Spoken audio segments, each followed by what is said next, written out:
வணக்கம். இன்றைய மாவட்ட செய்திகள். புதுச்சேரியில் காங்கிரஸ் திமுக இடையே கூட்டணி பேச்சுவார்த்தை இரண்டாவது முறையாக நடைபெற்றும் சுமூக முடிவு எட்டப்படவில்லை. எனினும் திமுக 30 தொகுதிகளில் வேட்புமனுவை தாக்கல் செய்ய உத்தரவிட்டது. இதன்படி திமுக சார்பில் 3 பேர் நேற்று மனு தாக்கல் செய்தனர்.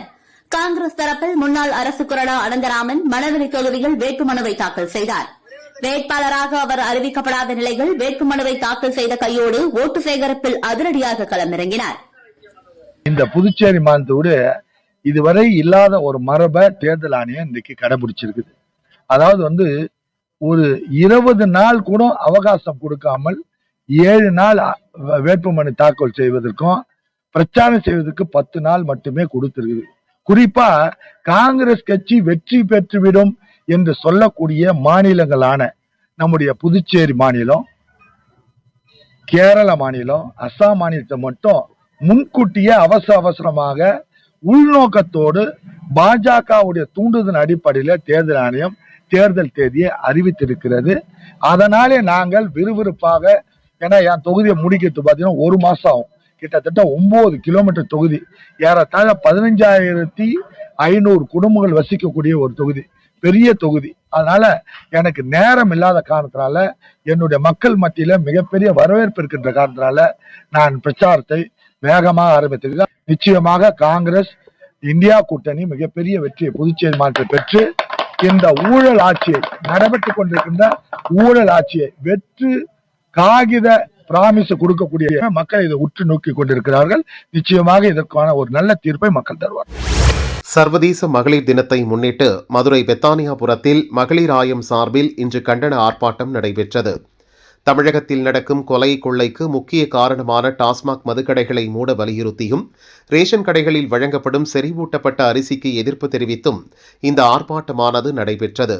மகளிர் ஆயத்தின் மதுரை மாவட்ட அமைப்பாளர் இளமதி தலைமையில் நடைபெற்ற இந்த ஆர்ப்பாட்டத்தில் 30க்கும் மேற்பட்ட பெண்கள் பங்கேற்றனர். டாஸ்மாகை மூட வலியுறுத்தி கண்டன கோஷம் எழுப்பினர்.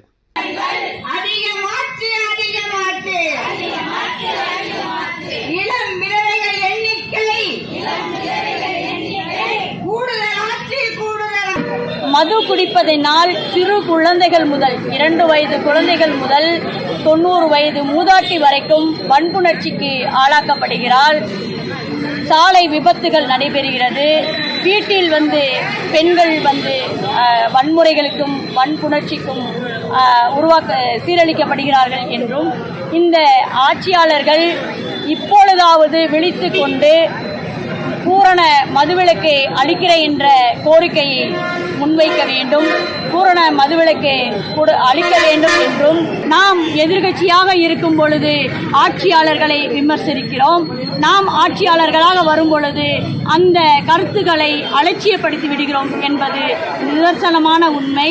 தேர்தல் வாக்குறுதியாக இருக்காமல் மக்கள் நலன் கருதி மக்களுடைய வாழ்வாக நினைத்து இந்த மதுபான கடைகளை மூட வேண்டும். தமிழக அரசு, ஒன்றிய அரசானது மகளிர்களுக்கு கர்ப்பப்பை வாய் புற்றுநோய் வருவதாகவும் அதை தடுப்பதற்காக தடுப்பூசி போடுவதாகவும் ஒரு செய்திகள் வந்து கொண்டிருக்கிறது. அந்த கர்ப்பப்பை புற்றுநோய் என்பது எப்பொழுது வரும்? 40 வயதிற்கு மேல், 30 வயதுக்கு மேல் வரும். ஆனால் பள்ளி பருவ குழந்தைகளுக்காக அந்த தடுப்பூசியை ஏன் போட வேண்டும் என்பது, அந்த தடுப்பூசியினால் நிறைய குழந்தைகளுக்கு புற்றுநோய் வருவதற்கும் மலட்டுத்தன்மை ஏற்படுவதற்கும் வாய்ப்புகள் அதிகம் என்று ஆய்வுகள் கூறுகிறது. எனவே தமிழக அரசு அதையும் கவனத்தில் எடுத்துக்கொள்ள வேண்டும். மதுக்கடைகளை மூடிவிட்டு மாற்று வருமானத்திற்கான வழிகளை தேட வேண்டும். தன்னுடைய சுயநலத்திற்காக தமிழ்நாட்டு மக்களினுடைய வாழ்வை சீரழிக்காது என்ற கோரிக்கையோடு மகளிர் ஆயம் இந்த ஆர்ப்பாட்டத்தை நிறைவு செய்கிறது. கர்ப்பப்பை வாய் புற்றுநோய்க்காக HPV தடுப்பூசியை 9 வயது முதல் இருக்கும் பெண் குழந்தைகளுக்கு போடுவதால் பாதிப்புகள் ஏற்படுவதாகவும் அவற்றை தவிர்க்க வேண்டும் எனவும் வலியுறுத்தினர்.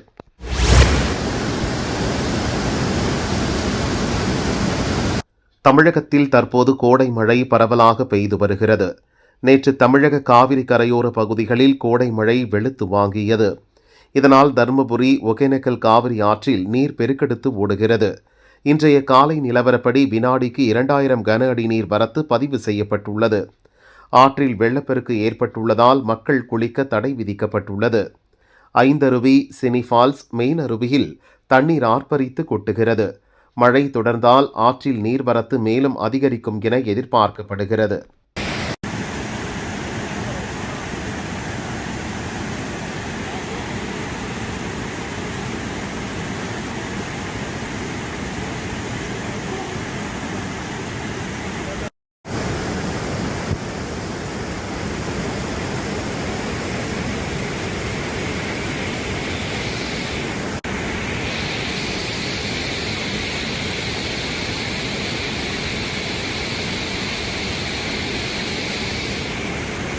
திமுக கொடுத்த பயத்தால் நடிகர் ரஜினிகாந்த் அரசியலுக்கு வரவில்லை என தாவேகா தேர்தல் பிரச்சார மேலாண்மை பொதுச் செயலாளர் ஆதவ் அர்ஜுனா கூறியிருந்தார். இதற்கு அனைத்துக் கட்சித் தலைவர்களும் கண்டனம் தெரிவித்து வந்தனர். ஆதவ் அர்ஜுனா தனது கருத்து தவறாக புரிந்து கொள்ளப்பட்டதாக ரஜினியிடம் மன்னிப்பு தெரிவித்தார். இது தொடர்பாக மதுரையில் ரஜினி ரசிகர் மன்ற நிர்வாகிகள் பாலநமசிவாயம், அழகர்சாமி, சரவணன் உள்ளிட்டோர் செய்தியாளர்களை சந்தித்தனர். எங்க ரசிகர் மன்றத்துக்கு ஆதவ அர்ஜுன் இதெல்லாம் செய்வாரு, நற்பணிலாம் செய்வாரு. அப்ப நீ அப்ப ஆதவ அர்ஜுன் திமுகல இருக்காரு, அதுக்கு முன்னாடி விசிகால இருக்காரு. அப்ப இங்க இருக்கிற புள்ளுருவினால மீண்டும் மீண்டும் மீண்டும் உண்மையான ரசிகர்கள் மனசை வலிக்க செய்யறாங்க. இப்ப இதை பெரிய லெவல்ல ப்ரொமோட் பண்ணணும்னு நினைக்கல. ஆனா இந்த மாதிரி தற்கூறிகளை வச்சுக்கிட்டு தம்பி விஜய் தொடர்ந்து இந்த ரசிகர்களை சீண்டணும்னு நினைச்சீன்னா அது உனக்கு கெட்ட காலம் ஆரம்பிச்சிருன்னு முழுமையா தெரிஞ்சுக்க.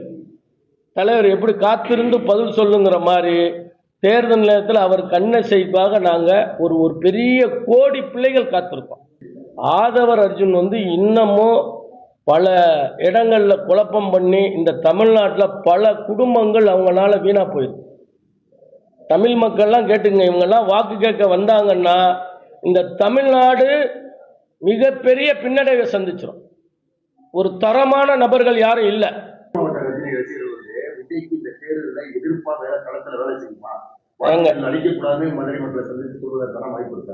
நீங்களே சொல்லுங்க. இது நீங்க கேட்கிற கேள்விக்கு எங்க தலைமையில எங்க தலைமை இது வரைக்கும் நாங்க பல்வேறு தேர்தல்களில் 96ல் ஒரு கட்சிக்கு வேலை பார்த்தோம்.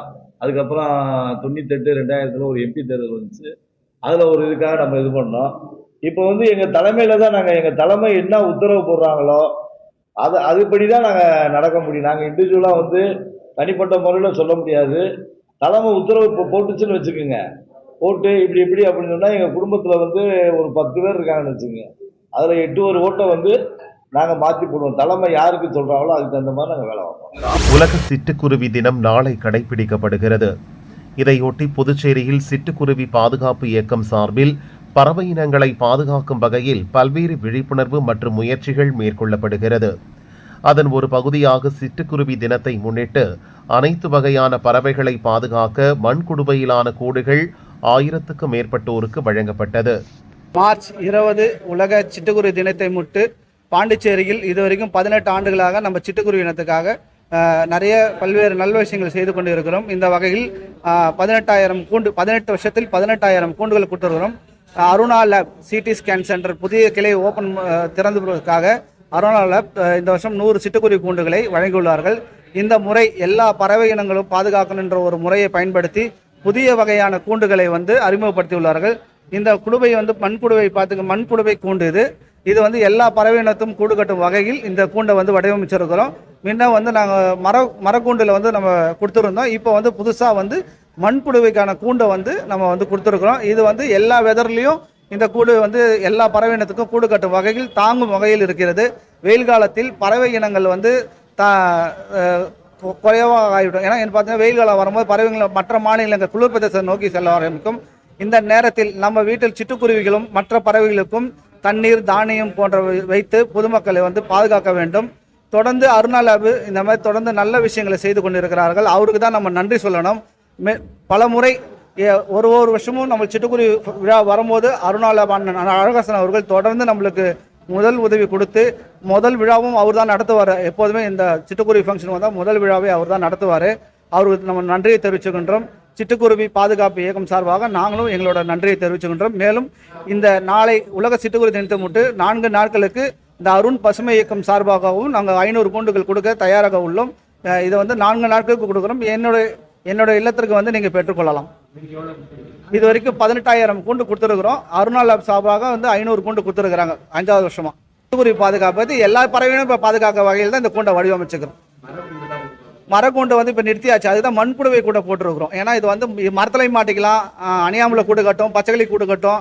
இப்போ எல்லா வகையான பறவையினங்கள் கூடு கட்டுற மாதிரி நம்ம கூடு, ஏன்னா பொதுமக்கள் கேட்டாங்க, ஏன்னா எல்லா பறவையும் பாதுகாக்கணும், சிட்டுக்குருவி மட்டும் பாதுகாக்கிறது எப்படின்றத ஒரு கேட்டாங்க. அதுக்கு ஏற்ற மாதிரி நாங்கள் ஜெய்ப்பூர்லேருந்து இந்த கூடை வர வச்சு வடிவமைச்சிருக்கிறோம். பறவையினங்கள் அழிவது, இயற்கை அழிகிறதுக்கு வந்து பார்த்தீங்கன்னா மனிதர்கள் தான் முக்கிய காரணம். இப்போ செல்ஃபோன் டவரை காரணம் காட்டி நம்ம அது ஒன்றை மட்டுமே நம்ம காரணம் காட்ட முடியாது. பொதுவாகவே நிறைய பிரச்சனைகள் இருக்குது.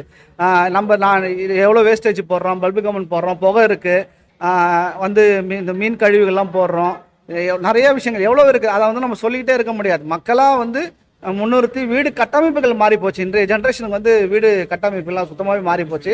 அதுவும் ஒரு வகையில் வந்து கேடுவிக்கிற வேலை தான் இருக்குது. இப்போ வந்து மரங்களும் இல்லை. அந்த காலத்தில் வந்து வீட்டை சுற்றி ஒரு கேப் இருக்கும், அதில் மாமரம், தென்னை மரம் அந்த மாதிரிலாம் வச்சுருப்பாங்க. இப்போ யாரும் வெளியில் இருக்கிற காற்று வீட்டுக்குள்ளே வராத அளவுக்கு வீடு கட்டுறாங்க. அதனால் இந்த பறவை இனங்களை அழிவதற்கு இது ஒரு உதாரணமாக இருக்கிறது. அதனால் எல்லாருமே பறவை இனத்தில் பாதுகாக்கணுன்றது என்னோட வேண்டுகோள்.